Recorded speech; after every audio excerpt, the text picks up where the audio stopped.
When people are asked about their favorite serial killer for true crime buffs, they'll usually say one of the more well-knowns like Ted Bundy or Jeffrey Dahmer. But I always go back to Belle Gunness. She's more or less not as known as other people, and the fact that she's female is, you know, a little more rare. So I'm going to read from a Wikipedia because there's a lot of facts and I want to make sure I get them right. So Belle Gunness was November 11th, 1859, and she possibly died April 28th of 1908, and we'll get into why she possibly died.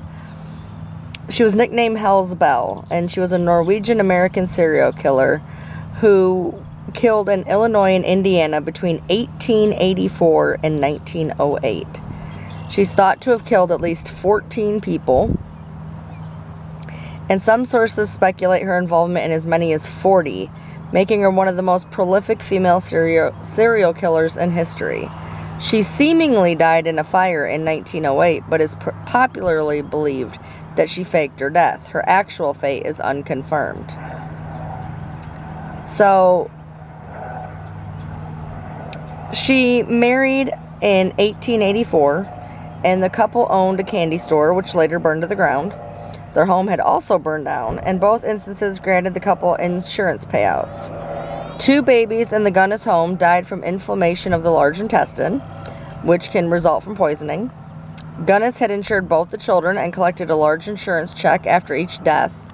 Neighbors gossiped about the babies since Gunness never appeared to be pregnant. Her husband, Sorensen, had purchased 2 life insurance policies on July 30th of 1900. Both policies were active at the same time, as one would expire that day and the other would enter into force. Sorensen, the husband, died of cerebral hemorrhage that day. Gunness explained he had come home with a headache and she had provided him with quinine powder for the pain, and she checked on him and he was dead. She collected the money from both the expiring life insurance policy and the one that went into effect that day, making a total of $5,000, which was a large sum back then. With the insurance money, she moved to La Porte, Indiana, and bought a pig farm. She married Peter Gunness April 1st of 1902. The following week, while Peter was out of the house, his infant daughter died of unknown causes in her care. Peter died 8 months later to a skull injury. She explained that Peter reached for something on a high shelf and a meat grinder fell on him, smashing his skull. The district coroner convened a coroner's jury suspecting murder, but nothing came of the case, so she collected $3,000 insurance money after his death. She began placing marriage ads in Chicago newspapers in 1905. One of her ads was answered by a Wisconsin farmhand, Henry Gorholt. After traveling to La Porte, Gorholt wrote his family saying that he liked the farm, was in good health, and requesting that they send him seed potatoes. When they failed to hear from him after that, they contacted Gunness. She told them that he had gone off with the horse traders to Chicago. She kept his trunk and his fur overcoat. John Moe of Minnesota answered her ad in 1906. After they corresponded for several months, Moe traveled to La Porte and withdrew a large amount of cash. Though no one ever saw Moe again, a carpenter who did occasional work for Gunness observed that Moe's trunk remained in her house, along with more than a dozen others. Her criminal activities came to light in April of 1908 when the Gunness farmhouse burned to the ground. In the ruins, authorities found the bodies of a headless adult woman, initially to be believed to be Belle Gunness, and her 3 children. Further investigation unearthed the partial remains of at least 11 additional people on the property. After the fire at the Gunness homestead led to the discovery of bodies believed to be Gunness and her children, La Porte police authorities were contacted by Isle Helgan, who had found correspondence between his brother and Gunness. The letters included petitions for him to relocate, to bring money, and to keep the move a secret.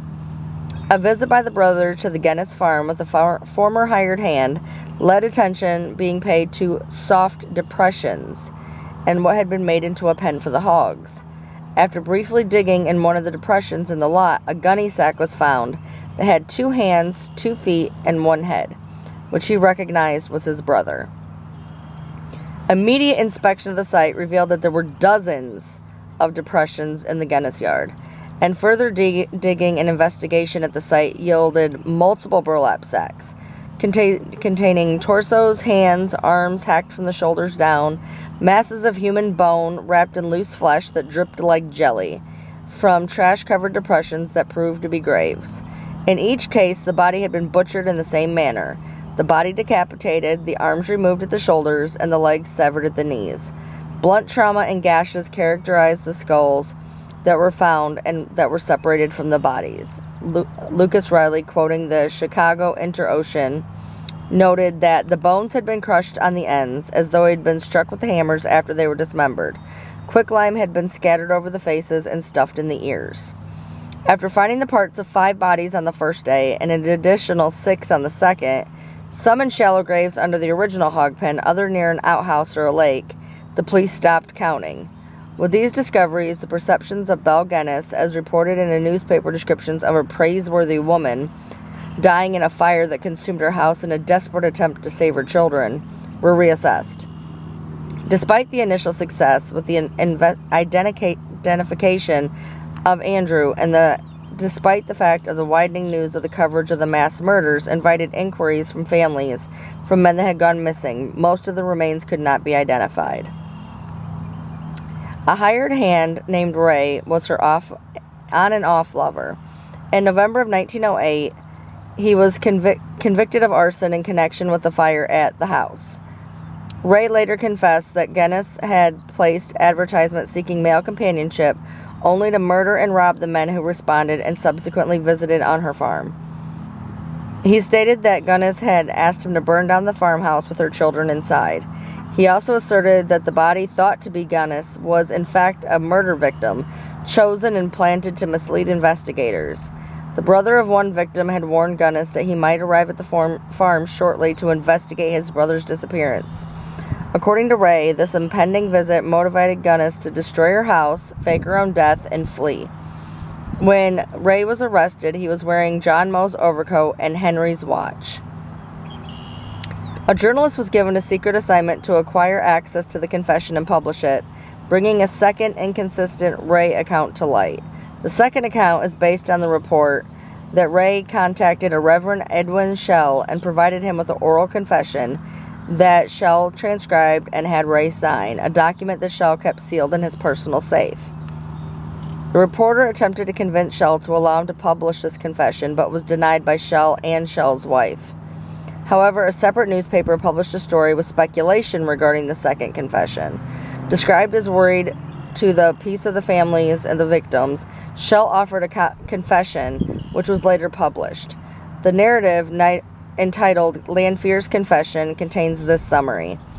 In the confession, Ray said that he had killed Miss Gunness and children with an axe, sprinkled the bodies with kerosene, and set fire to them in the house.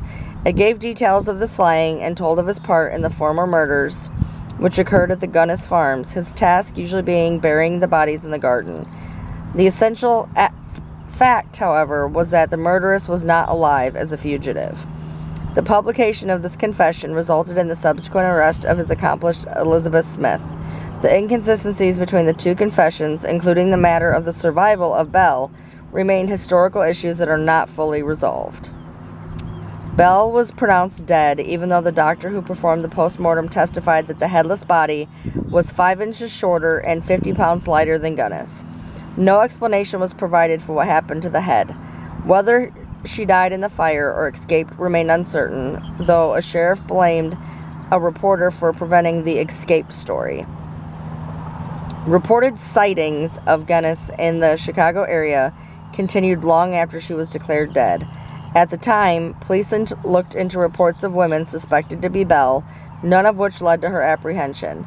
In 2008, DNA tests were performed on the headless corpse in an attempt to compare the DNA in the corpse against the sample from a letter Belle had sent to one of her victims, but due to its age and the sample was not able to be properly tested. After her crimes came to light, the farm became a tourist attraction. Spectators came from across the country to see the mass graves, and concessions and souvenirs were sold. Moreover, the crime became an acknowledged part of the area history. The area has a permanent Belle Gunness exhibit. She has also been the subject of at least 2 American musical ballads. And that is Belle Gunness, female serial killer.